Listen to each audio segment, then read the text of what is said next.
Interesting. Now, we are sitting here in October, and October for me brings about one tradition, which is usually Bo's Oktoberfest. And I've bumped into you at Bo's Oktoberfests in the past. What are you doing to celebrate Oktoberfest yourself this year? Well, I have been going around and trying different Oktoberfest beers within the city of Toronto. Okay. But I have tried the Spearhead one, and I can tell you it's very good as well, just to get back to Kingston there for a second. The thing I really like about Oktoberfest, just in a general sense, is the idea that you've got really simple food. I mean, it is one of the hallmarks of sort of tradition in beer. Oktoberfest, of course, has been going since 1810. So it's like 212 years if they hadn't canceled the last two of them. I was going to go to Oktoberfest in Munich for the first time in 2020. Oh, no. Instead, I've been learning German on Duolingo and have a terrible accent. Okay. But I mean, I like the fact that you've got all of this tradition. You've got sauerkraut, you've got schnitzel. I was actually speaking with Mark Dredge the other week, who's a beer writer from the UK. Oh, yes. Who's just written a book about beer and vegetarian food. He has a very good recipe for tofu schnitzel, believe it or not. For those of you who are interested in partaking in Oktoberfest, but don't want to eat pork that's been pounded into a cutlet. Fair enough. Yeah, no, I mean, the Oktoberfest beers are great.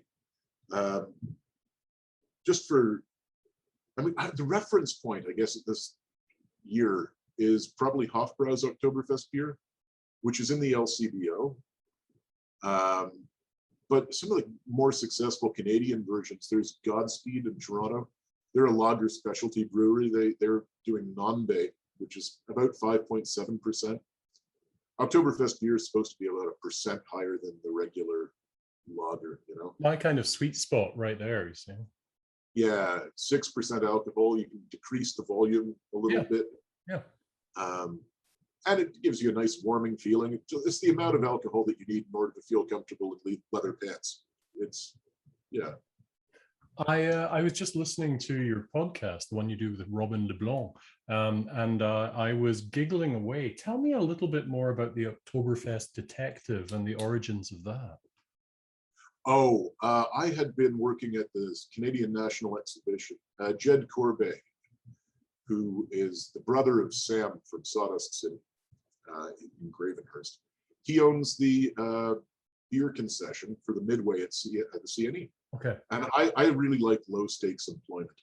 Like sometimes I do high level things that require you to function, 14 hours a day. And sometimes I sell people tokens on the Midway at the CNE. And it's a great opportunity to talk smack to people and make corrective change. And the worst thing that can happen is that you mischange them by like 50 cents or something. Right. But they had Hacker Shore Oktoberfest beer, which of course comes with one of these festive hats. Oh, lovely. Yes. So as soon as you've got this hat, if you wear it at a jaunty angle, you might as well be Humphrey Bogart at Oktoberfest. It's so Oktoberfest Detective was the thing I was doing for Instagram moments. Just essentially doing the Big Sleep or the Treasury of Sierra Madre or whatever. It's like a noir Oktoberfest take.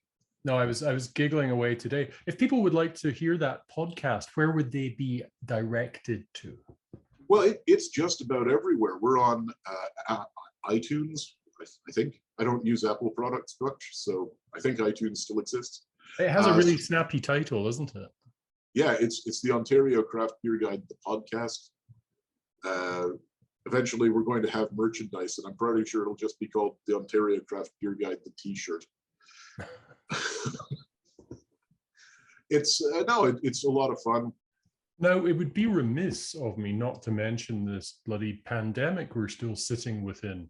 What have been the impacts of the pandemic upon the craft beer industry and the beer industry as a whole within Canada, Ontario, Toronto? It's fascinating, really. The pandemic has created a situation in which they've had to rethink the way that alcohol is sold in the province. Yeah. Initially, of course, you locked down for, I think the first lockdown must have been from March 15th or so. to maybe midsummer, probably July 1st, 2020. So you lost April, May, and June. And those tend to be really heavy months for beer consumption. In terms of draft and licensees, you suddenly lost the ability to sell beer in kegs. So that's 10% of the market gone. Yeah. And then starting at about, I want to say Christmas last year, they said that restaurants were going to be able in perpetuity to sell beer to go. And that changes things really significantly because you have a restaurant license. As long as you're selling a bag of potato chips or a chocolate bar or some minor amount of food, you can basically sell just about any amount of beer that you'd be interested in selling. And of course, food is often delivered. So it seems that there are some restaurants whose delivery area has expanded to the entire province. Right. So you've essentially created online beer retail in a very roundabout way. And eventually, they're going to have to reckon with that. You can't take it away once it's out of the bottle. So there's going to be online beer retail. Now, who is doing that? Who is doing that well? Well, there are a lot of people who are doing it well. There are bottle shops, of course. For example, there's one in Barrie called the Field Brew.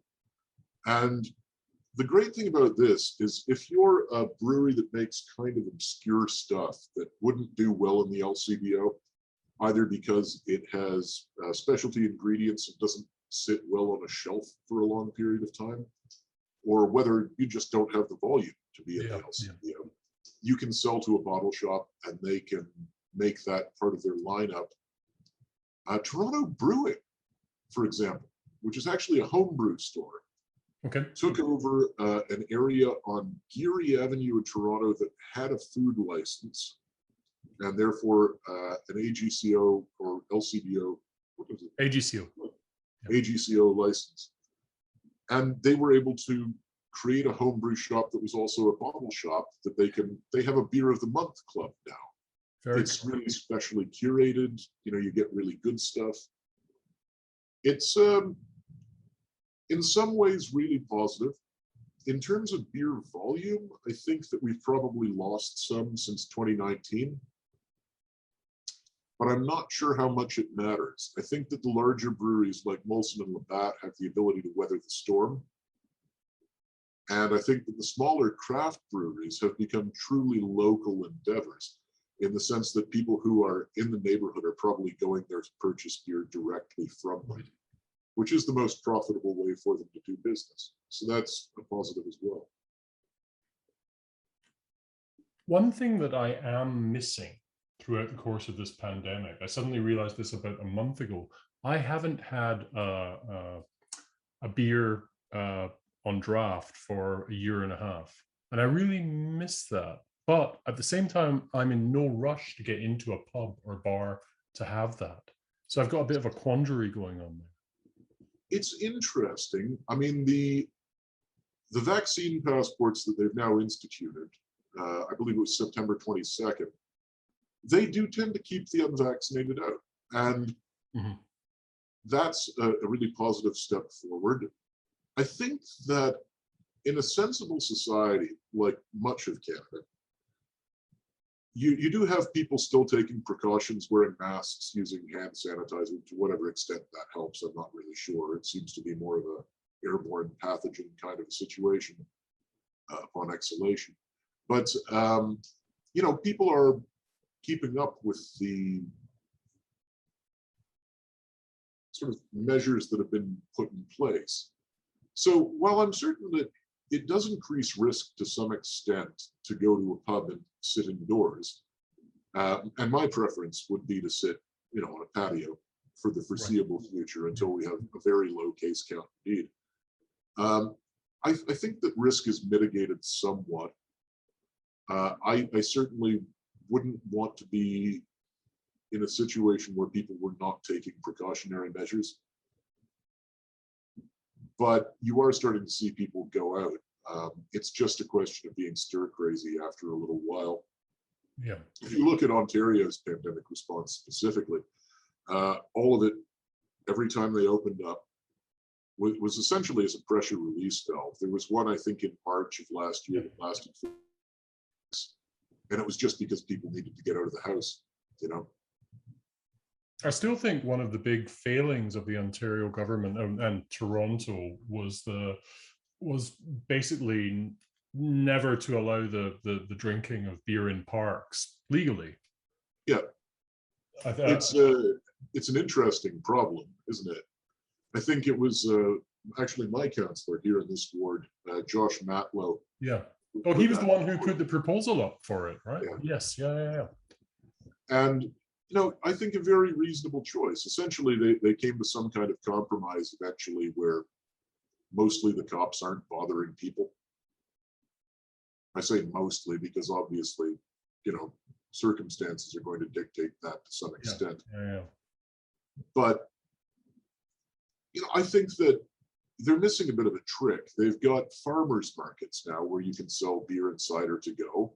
Yeah. And where if you weren't in a pandemic, you would be able to do sampling. They're all in parks. Why wouldn't you license a beer garden? Why wouldn't you have a little, you know, positive social interaction outdoors? It seems odd to me, but it's Toronto and there's a certain amount of NIMBYism. Oh yeah. And there always has been historically. So you were mentioning some of the beers that you've been drinking recently. What is really exciting you right now? Because there's something that's exciting me, and I always like to throw my my clumsy beer tastes at you and see what you think. I have been drinking some beers from Black Bellows up in Collingwood. Have you had many of those? I've had a couple of them. I think I had them before they had the physical location. Okay. I know they have a wit beer with, I want to say elderflower. Is that right? Yep, that's correct. Yeah. Very good. But one of my students at George Brown actually, for the tasting notes assignment they do for the beer styles class, went and got all of her beers from Black Bellows. So I'm a little bit familiar with them. It looks like the food menu is really good. I like the slightly post-apocalyptic theme they've got going on the patio. It's, yeah. Well, I didn't know they had a how do you have a post-apocalyptic? Is it themed like Escape from New York or something?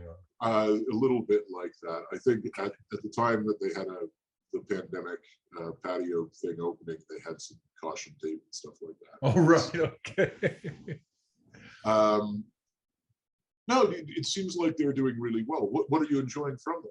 I just picked up some beer from a restaurant around the corner from here. Union on Ossington in Toronto have opened up an establishment in Kimberley here called Hearts. And I went in to see their wine selection, their beers, and I had never tasted any of the Black Bellows beers before. And they have a Helles, which is, I think comes in about 4.6 or 4.8 or something like that, in smaller cans, which is not usually my choice. But I enjoyed it so much, I've ordered 36 of them delivery. So excellent. Yeah. There is a trend currently towards more lager. Yes, yeah. I'm vastly in favor of the IPA thing. I was discussing this just earlier with somebody via email. I think that, you know, what you're doing really when you're making a New England IPA is switching out one hop variety for another at this point, because everybody's using sort of the same I hear you. Combination of barley, oats, and wheat in order to prop the thing up. And it might be Simcoe and Mosaic, it might be different hop varieties, but you're just interchanging bits and pieces. And I don't think that's art, really. I think that's iterative development over a wide field of breweries. In order to make a lager, you need really close attention to detail. All the fermentation stuff needs to work out. It's basically, there's nowhere to hide anything. So if you find a Helles lager, you know, sort of that late 19th century Munich style thing, light in color, light in flavor, there's not a lot to hide behind. I quite like one from Amsterdam Brewing in Toronto. They've just been focusing on making better and better lager over time. And that means that for this Oktoberfest, for example, they have a Roke beer, which is smoked malt. It tastes a little like cherry wood. At least last year's did.